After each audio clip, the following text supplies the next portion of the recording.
SSC পরীক্ষার প্রথম দিন তীব্র তাপদাহত অপেক্ষমান অভিভাবকদের স্বস্তি দিতে বিএনপির ভারপ্রাপ্ত চেয়ারম্যান তারেক রহমানের পক্ষতুন নগরীর 11 পরীক্ষা কেন্দ্র বইবেলায় ছাউনি চেয়ার এবং কমল পানীয় বিতরণ করা হয়। আমি বুঝবো এটা, তুমি বলো না। ঠিক আছে।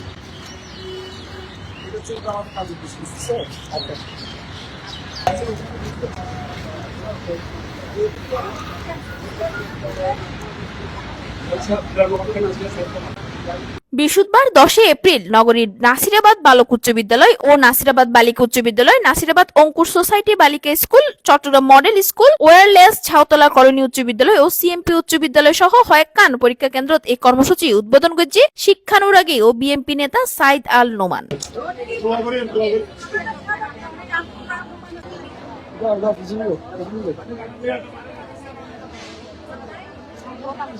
এ সময় তিনি জানান, রাজনীতি মানে শুধু মিটিং মিছিল নয়, এদের সমাজসেবা ও মানুষের পাশে দাঁড়াইবার বিষয় আছে। এই জায়গাকে লইরে আয় হাম করিবার চেষ্টা করি। তারই ধারাবাহিকতায় মাসব্যাপী প্রতিভা পরীক্ষাত এই আয়োজন অব্যাহত রাখিবার উদ্যোগ লই। তিনি আরো জানাই, স্বনির্ভর ও সমৃদ্ধ বাংলাদেশ বিনির্মাণে শিক্ষাবান্ধব পরিবেশ সৃষ্টি গরম পড়িব।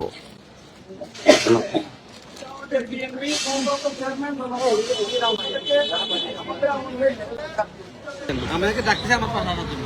কেন ভাই আমি আমাকে কেন আনেছি তুমি বুঝতে হবে। তুমি আমাদের মূল চাইলে ওখানে